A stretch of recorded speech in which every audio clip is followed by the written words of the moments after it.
Muy buenos días. Son las 6 de la mañana de este viernes 6 de diciembre de 2013. Esta es la hora de la verdad que se transmite por Radio Red de RCN. Y estos son temas y asuntos que trataremos en la grata compañía de ustedes durante las próximas horas. Murió Nelson Mandela. Una misión gigantesca. Un corazón de acero, un hombre excepcional, que luchó la más justa de las causas, la causa de la democracia, que una mayoría fuera considerada como mayoría, que las personas fueran valoradas como personas y no por el color de su piel, que entre negros y blancos hubiera fraternidad, amor, entendimiento, para formar unidos una gran nación. Un hombre que luchó por todos esos ideales fue el que murió ayer a la edad de 95 años de edad. Abogado, fue el primer presidente sudafricano de raza negra y tuvo el valor de entender que debía darle paso a una generación distinta de personas más capacitadas para manejar los exigentes requerimientos económicos de una nación en pleno desarrollo, en búsqueda de la prosperidad.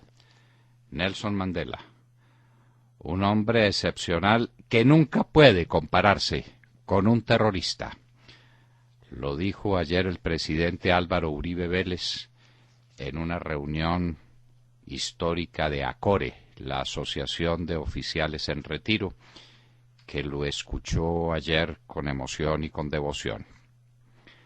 El presidente Uribe Vélez dejó bien sentadas las diferencias entre un hombre excepcional como Nelson Mandela y un bandido como cualquiera de los de las FARC, de los que cometen atrocidades, crímenes de lesa humanidad todos los días, mientras que Nelson Mandela fue un luchador por la fraternidad, por la paz, por los derechos humanos. El presidente Álvaro Uribe Vélez, en su discurso monumental en ACORE, dejó estas cosas muy en claro. Allá en ACORE se nos impuso una condecoración especial por segunda vez, nada menos que la Cruz de Honor de la Asociación Colombiana de Oficiales en Retiro. Generosidad de sus directivos, generosidad de los hombres que, perteneciendo a las gloriosas fuerzas militares de Colombia, hoy se encuentran en la reserva activa. Nuestro agradecimiento al general Jaime Ruiz Barrera, al señor brigadier general Guillermo Bastidas Ordóñez, secretario ejecutivo. Pero quien merece esa distinción es la mesa de la hora de la verdad. Cumplimos apenas el deber elemental de defender la institución más cara a los colombianos, la más hermosa de todas, la más sacrificada, la más patriótica, la que tiene el más alto sentido de la democracia, que son las fuerzas militares. Dice la CEPAL, ¿cuáles son los índices de pobreza y miseria en Colombia? Son totalmente inaceptables. El gobierno anda orgullosísimo con unas cifras sobre desempleo que no tienen nada que ver con la realidad económica del país. Un país que está dejando caer su industria, un país que está dejando caer su campo, no puede estar produciendo bienestar. La CEPAL se lo recuerda al gobierno.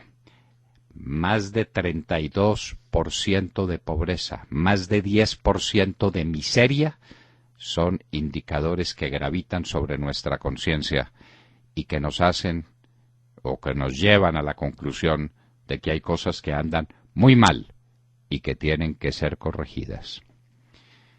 La sala de consulta del Consejo de Estado le dijo al presidente Santos que puede hacer prácticamente todo, salvo llevarse la sala de decisiones o el centro de operaciones de su campaña política para la Casa de Nariño, pero que si tiene otra casa aparte donde funcione buen gobierno y funcione su campaña, que no hay inconveniente para que haga cualquier cosa en la Casa de Nariño, para que vaya a cualquier convención, para que sus ministros hagan las inauguraciones que él no puede hacer.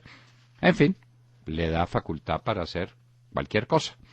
Un concepto del Consejo de Estado. Jurídicamente no es obligatorio, pero pues obviamente será lo que se tenga como punto de partida para esta campaña. El uso de los medios y elementos del Estado para la campaña política, eso es lo que al Consejo de Estado no le alcanzó. Ahí se detuvo. No se pueden utilizar los bienes del Estado para hacer campaña política. Ahora el presidente Santos, en un discurso, habló del 7% de crecimiento del PIB. Pero qué maravilla.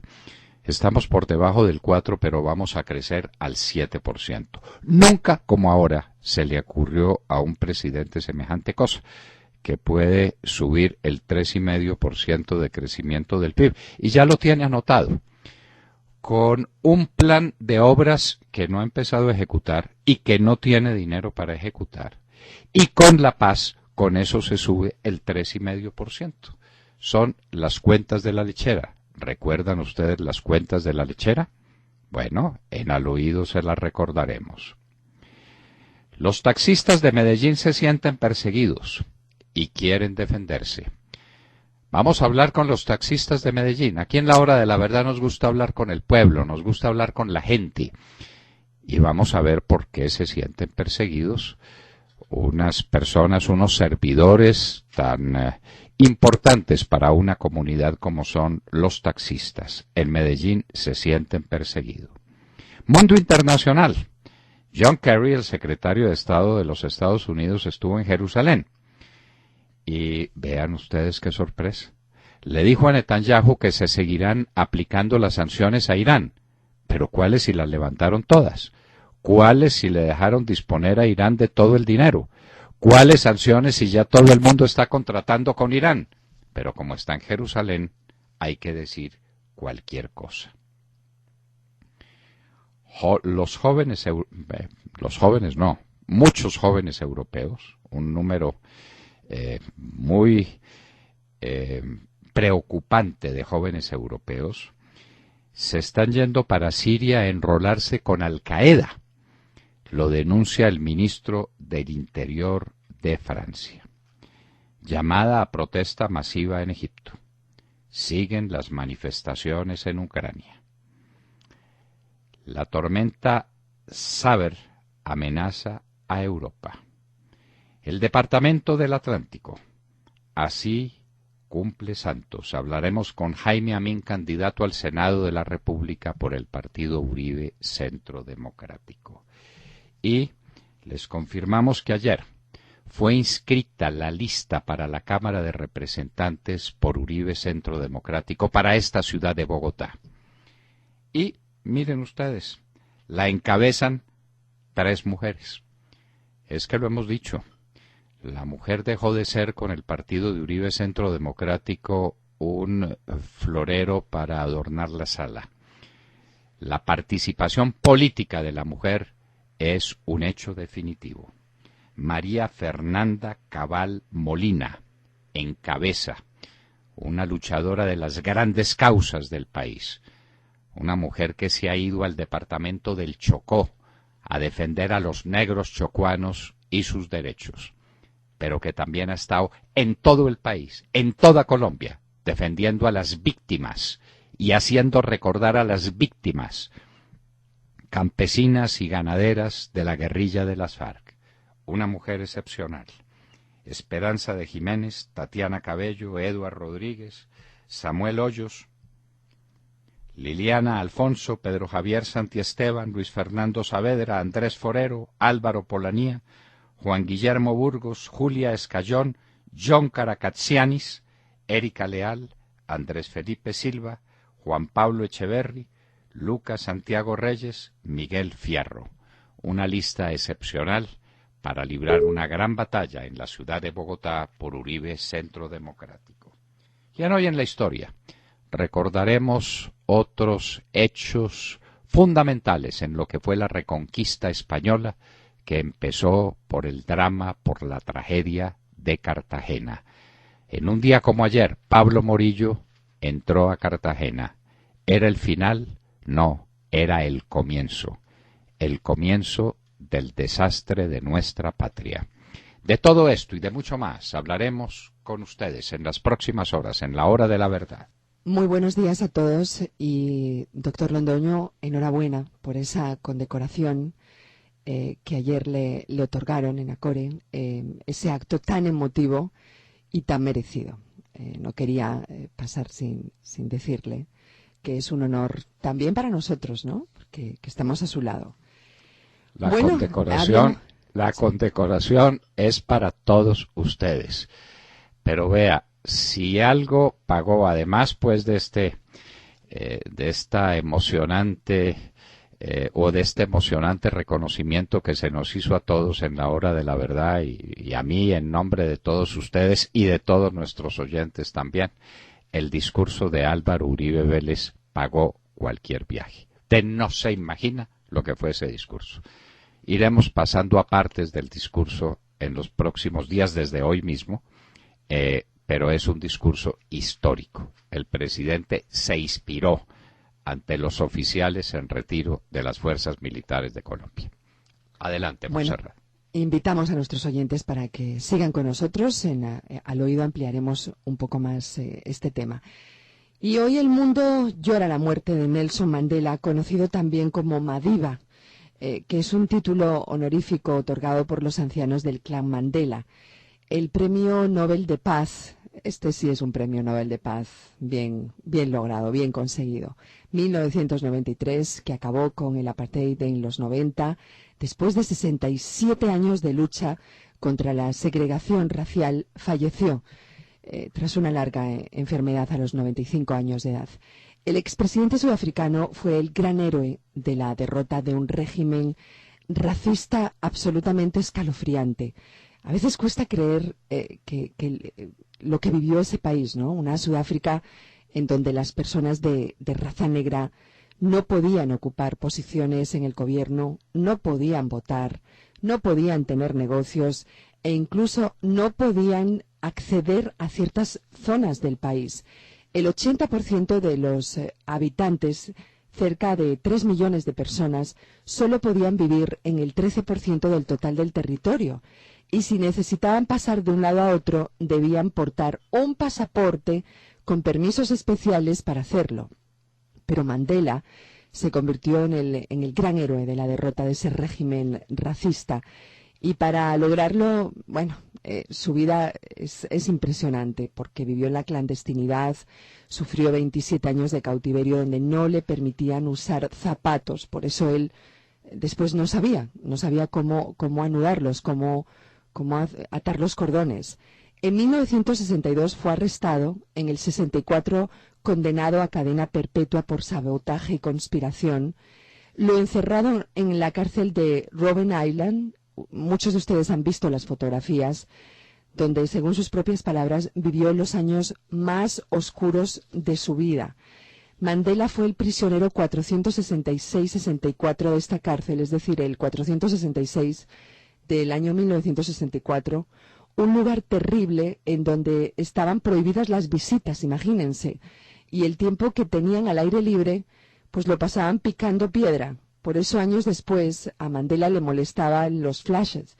Él decía que era porque los pusieron tanto tiempo a los rayos del sol cuando él hacía trabajo forzado, que esos flashes lo herían, literalmente. Salió de prisión a los 71 años y el 27 de mayo del 94 ganó las elecciones con el 62% de los votos. Él dijo, y con esto finalizo este tema de Mandela, de la experiencia de un desastre humano que ha durado demasiado, ha de nacer una sociedad de la que toda la humanidad se sienta orgullosa. Un héroe que se fue y que deja, yo diría que una huella imborrable, definitivamente.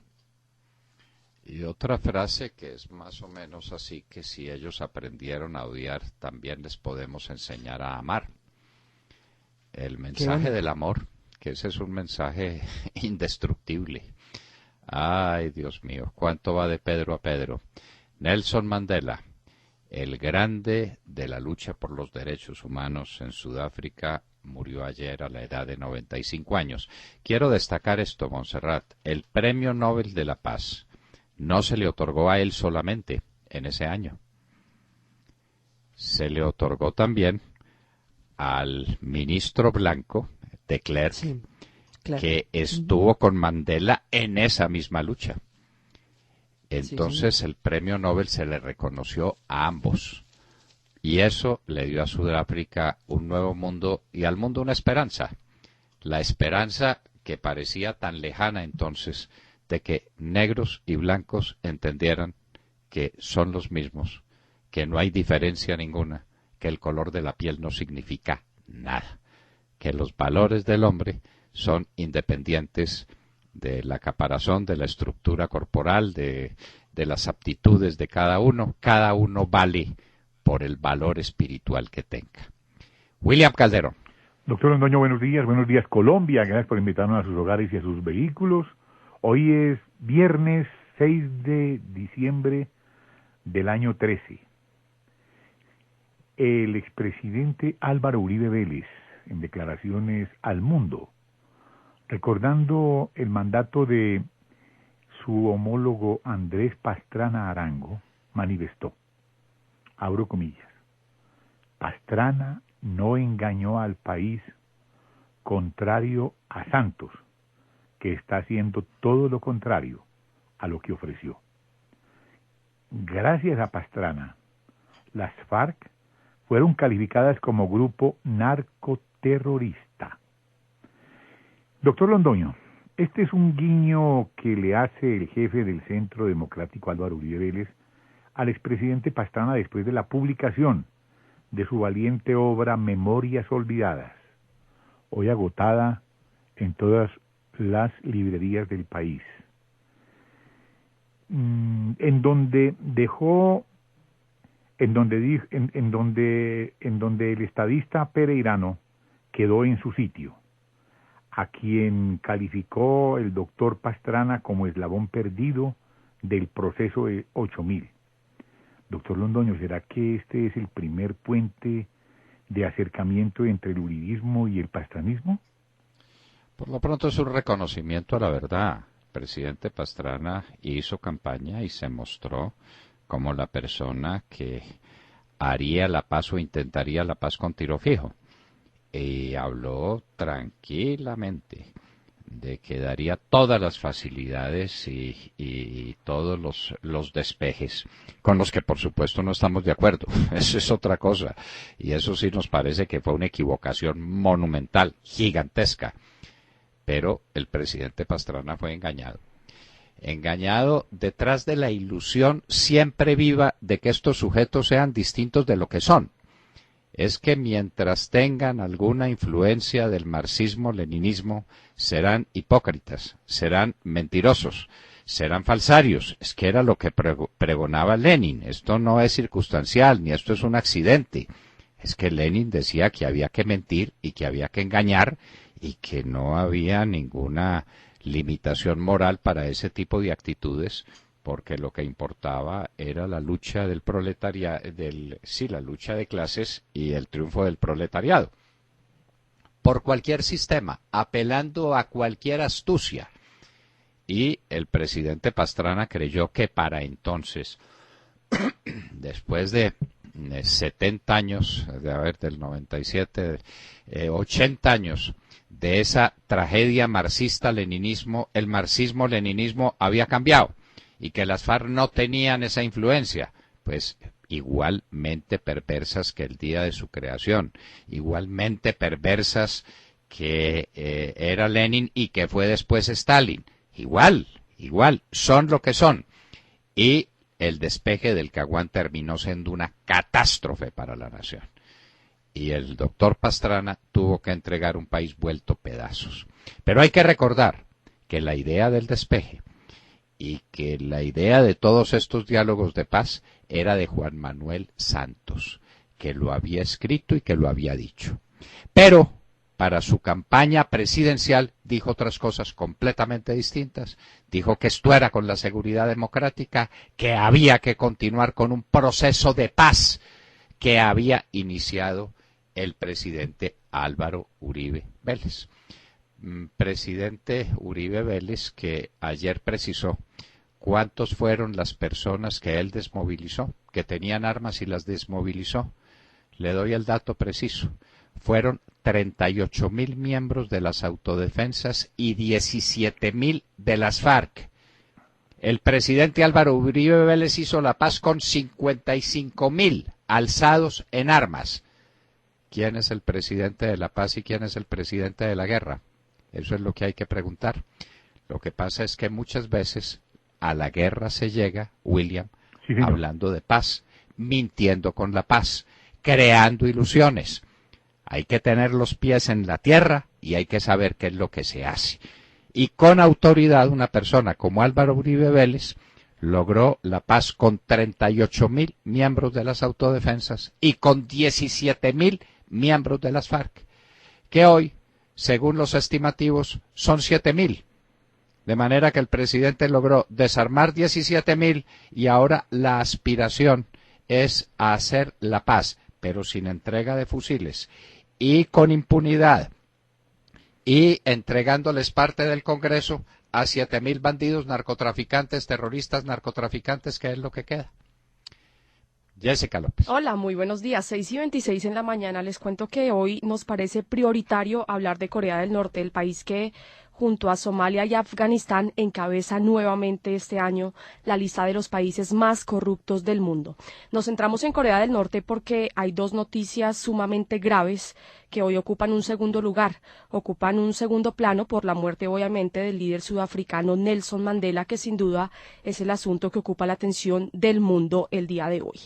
La primera noticia que les traigo de Corea tiene que ver con los campos de concentración que hay en ese país. Ayer Amnistía Internacional, en un amplio informe publicado en su red social, mostró imágenes satelitales que revelan la verdadera dimensión de los campos para prisioneros políticos en Corea del Norte, donde además se evidencia el desarrollo continuo de la infraestructura de represiones en esos 5 campos donde hay más de 200.000 presos políticos y disidentes que, entre otras cosas, son sometidos a trabajos forzados comúnmente entre 10 y 12 horas con mínimas raciones de alimentos. Las mujeres son violadas por las personas encargadas de la seguridad. Muchos de ellos incluso reportaron en este informe que se vieron obligados a matar con palos y martillos a los presos, que fueron obligados a cavar sus propias tumbas antes de ser ejecutados o morir por cuenta del hambre y la debilidad. El líder de Corea del Norte, les cuento, el jovencito de 29 años, Kim Jong-un, no se ha manifestado al respecto, no ha dicho nada de estos informes que han sacado últimamente varias ONGs del mundo. Se ha negado a confirmar lo que todos dicen y no es un secreto para nadie. Sigue manifestándose y poniéndose en posición de la postura que siempre ha mantenido, y es que los mentirosos que aseguran que existen estos informes hacen parte de una conspiración, hacen parte de un plan orquestado por Estados Unidos y Corea del Sur para difamar a su gobierno. Y esta noticia no solamente preocupa, hay otra que realmente prende las alarmas y tiene que ver con el programa nuclear que adelanta Corea del Norte. Como si fuera poco lo que les acabo de contar, ayer un grupo de investigadores estadounidenses confirmó lo que Obama y la comunidad internacional se niegan a aceptar. Corea del Norte está incrementando su actividad nuclear. Así que tenemos otro país que preocupa e inquieta muchísimo, pero el señor Obama y, como les digo, los representantes de los 6 países más poderosos del mundo reunidos en el G5 y en el G8 se niegan a ver la realidad. Esto es aterrador lo que nos cuenta Jessica, pero este es el comunismo. Esto es, entre el régimen estaliniano y esto no hay diferencia, sino diferencia de tamaño. Como Corea del Norte es mucho más pequeña que la Unión Soviética de entonces, en la Unión Soviética de entonces se cometían atrocidades mucho mayores en número, pero de igual calidad. Es lo mismo. Entre este pequeño tirano el de Corea del Norte, el que manda en Pyongyang, y Stalin, no hay diferencia sustantiva. Exactamente los mismos. Exactamente los mismos procedimientos y los mismos sistemas. Y eso es lo que han tenido implantado en Cuba durante 50 años. Y eso es lo que están implantando en Venezuela. Y eso es lo que quieren implantar en Colombia. Eso es lo que quieren implantar en Colombia una vez el doctor Juan Manuel Santos le entregue el país a las FARC. Eso es lo que quieren implantar. Los campos de concentración, las atrocidades, los presos políticos y mentir, mentir y mentir en lo que son unos expertos. Definitivamente lo son. Sergio Gel. Doctor Londoño, muy buenos días para usted, para todos nuestros oyentes. Cerramos la semana con la cifra de inflación revelada por el DANE el día de ayer a través de un reporte en el que se indica que el índice de precios al consumidor en el mes de noviembre registró una contracción de 0,22%. Esto lleva a la inflación en lo corrido del año, es decir, entre los meses de enero y noviembre, a ubicarse en 1,76%. Y esto en últimas, doctor Londoño, es un termómetro que mide la economía y las deflaciones lo que reflejan es la falta de demanda. Y hay que decir las cosas como son. No hay demanda porque no hay trabajo. Importantes caídas en los precios de los alimentos, caen 0,53%. Hay caída en los precios de la vivienda, cayó también el precio del transporte. Así pues, el dato de inflación de noviembre queda por debajo de las expectativas de los analistas, quienes pronosticaban una inflación de 2,03%. Y esta cifra hace que se alejen los pronósticos. Recuerde, doctor Londoño, que en la última sesión de Junta del Banco de la República se fijó como meta de inflación un 2%. Y ese es el dato que se utilizó para fijar la base del aumento del salario mínimo, una base que quedó en 3,3%. Pero no cabe duda que este nuevo dato de inflación cambia las cosas y será tenido en cuenta, sin lugar a dudas, para la negociación que hoy continúa del salario mínimo. Hoy precisamente destaparán sus cartas los trabajadores y los empresarios. Y para finalizar e hilar las cosas y entender por qué las cosas están como están, no quiero dejar de lado el dato revelado por la CEPAL en el que se destaca que en Colombia el nivel de pobreza alcanza el 32,9% y el de indigencia alcanza el 10,4%. Así están las cosas y con estas noticias económicas estamos despidiendo también la primera semana de este mes de diciembre. Se nos acabó el año. Se nos acabó el año. A la gente le están vendiendo la idea de que cualquier cifra baja de inflación es buena. No, señores, no es buena. La inflación tiene que tener una dinámica para que el crecimiento económico sea posible. Tiene que haber un aumento de precios porque haya mayor demanda, que es mayor capacidad que la gente tiene dentro de una estructura económica que esté en marcha hacia el crecimiento. El Japón se acostumbró durante años a no tener crecimiento en la inflación y ese es el primer problema del Japón, tanto que el ministro actual, el ministro Abe, resolvió hacer todo un programa económico sobre la base de promover la inflación. Sí, señor. La inflación prácticamente de cero, como la de este mes, que es de menos 0,22. Menos 0,22 es una desventura para el país. Es la demostración de que la gente no tiene con qué comprar, no hay demanda. Y como no hay demanda, entonces las cosas caen de precio. Y caen de precio los productos agrícolas, porque la gente no está comiendo. Literalmente. La gente no tiene con qué comer, no tiene con qué comprar la comida. Y el gobierno orgullosísimo porque está bajando la inflación. Y al presidente se le llena la boca de agua. ¡Qué maravilla! Inflación de cero, de menos 0,23%. Una catástrofe. Una catástrofe. Eso se llama deflación. Deflación. Entonces, revisemos las cuentas del país como son y entendamos que no es buena noticia que los precios estén cayendo.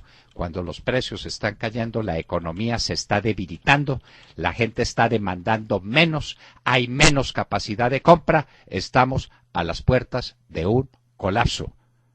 Es así de sencillo, Sergio. Alejandro Ramírez. Buenos días a los oyentes de la Hora de la Verdad. Hoy los saludamos con la noticia de las críticas del fiscal Eduardo Montealegre al procurador Alejandro Ordóñez por la solicitud que hizo a la vicepresidenta y a la fiscal de la Corte Penal Internacional de intervenir en el país si se llegara a concretar con impunidad un acuerdo dentro del proceso de paz que adelantan Gobierno Nacional y la guerrilla de las FARC. La preocupación que manifestó el procurador, como fue transmitida a la fiscal Fatou Bensouda, es que dicho acuerdo le abra la puerta a una paz con impunidad, dada la posibilidad de que los miembros de las FARC no reciban un castigo penal como lo exige el Estatuto de Roma y que los acuerdos se establezcan en una justicia restaurativa que solamente representa la verdad como reparación a las víctimas y por consiguiente una paz no sostenible que no permita lograr los objetivos del proceso de paz. Considera el procurador que la negociación se debe adaptar a los estándares internacionales y de no hacerlo la Corte Penal Internacional debe activar la jurisdicción subsidiaria.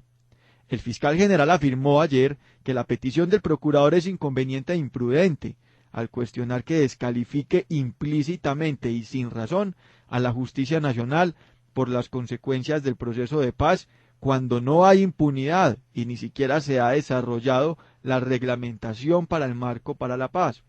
Dijo que, contrario a lo que afirma el procurador, actualmente se trabaja en una normatividad que evite la impunidad, un texto que permita la solución política al conflicto respetando los derechos de las víctimas. En la misma línea del procurador, en la misma línea del fiscal, el presidente de la Sala Penal, Leonidas Bustos, secundó al fiscal en su reclamo aduciendo que es pronto para hablar de impunidad. La CPI interviene subsidiariamente cuando la justicia local no actúa, y yo veo que sí se está trabajando, manifestó el togado, enfatizando en que no toda sanción debe ser sancionada con cárcel y que se deben buscar alternativas de justicia y reparación que en todo caso no implicarían impunidad. Convocó a los colombianos a jugarle a la paz y a apoyar los esfuerzos en favor de una salida negociada al conflicto. Doctor Londoño, ¿será que el procurador no tiene elementos para creer que no se van a cumplir los postulados de la justicia internacional luego de las declaraciones de Bustos, el fiscal y el presidente de la República? Es que el Procurador General de la Nación está partiendo de una base elemental y es que a la gente hay que creerle. Y si llevan tanto tiempo hablando de la justicia restaurativa y desde luego le ocultan a la gente que es la justicia restaurativa. La justicia restaurativa quiere decir que a usted le asesinan a su padre o a su hijo. Se le roban sus tierras, lo sacan de ellas a la fuerza, le violan a sus hijas. Y pasa todo eso y a usted lo mandan para una ciudad a que trate de conseguir un mendrugo de pan en los sitios de miseria de esa ciudad, y un día le pagan. Sí, señor, ¿con qué le pagan? Diciendo que es verdad que a usted le hicieron todas esas cosas. Dese pues por restaurado, dese por reparado, y quédese tranquilo, cállese la boca y grite ¡Viva Santos! Esa es la propuesta, esa es la justicia restaurativa. La justicia restaurativa es un engaño, es una mentira. La justicia no puede ser sino la conmutativa, la distributiva y la legal. Eso está inventado desde la época de Aristóteles, eso no tiene sino 25 siglos y ha recorrido el mundo.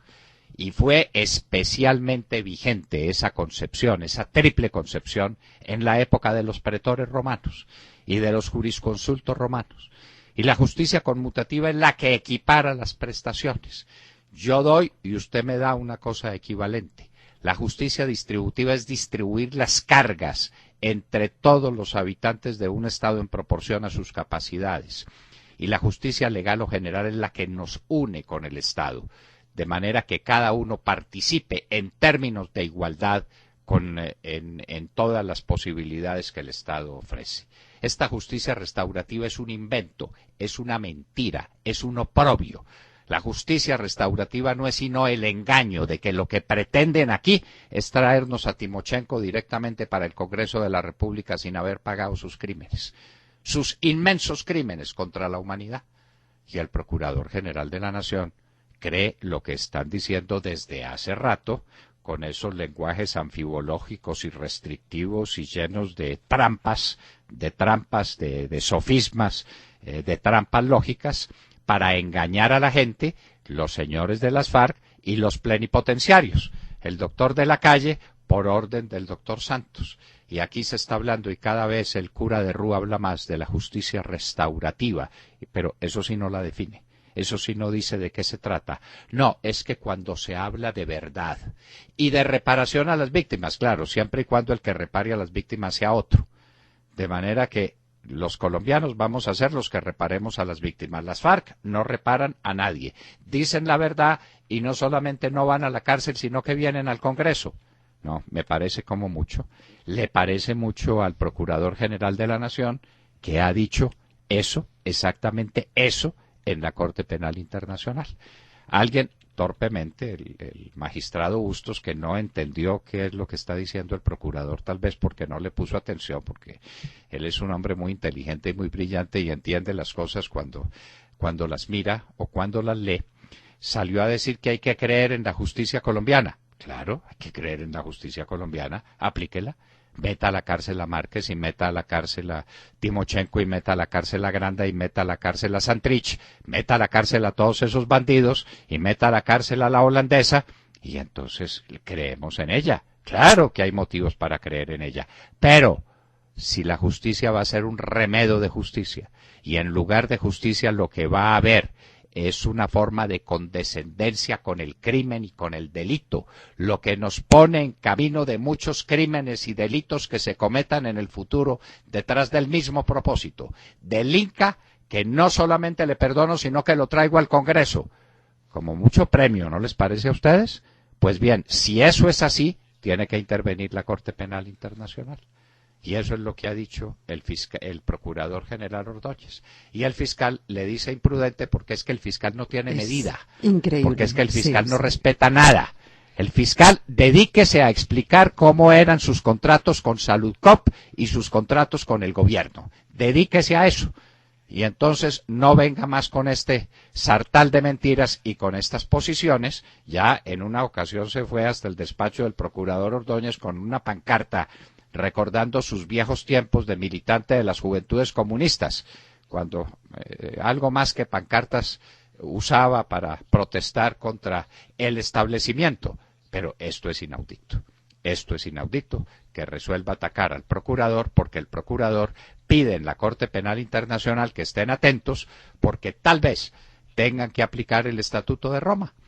Si se cumple lo que están diciendo. Y como lo están diciendo, y el pueblo colombiano no quiere entender qué es lo que están diciendo, que van a traer a los bandidos de las FARC sin purgar cárcel, los van a traer al Congreso de la República y les van a entregar medio país a través de las zonas de reserva campesina. Estas eran las noticias de la mañana que les traíamos a ustedes.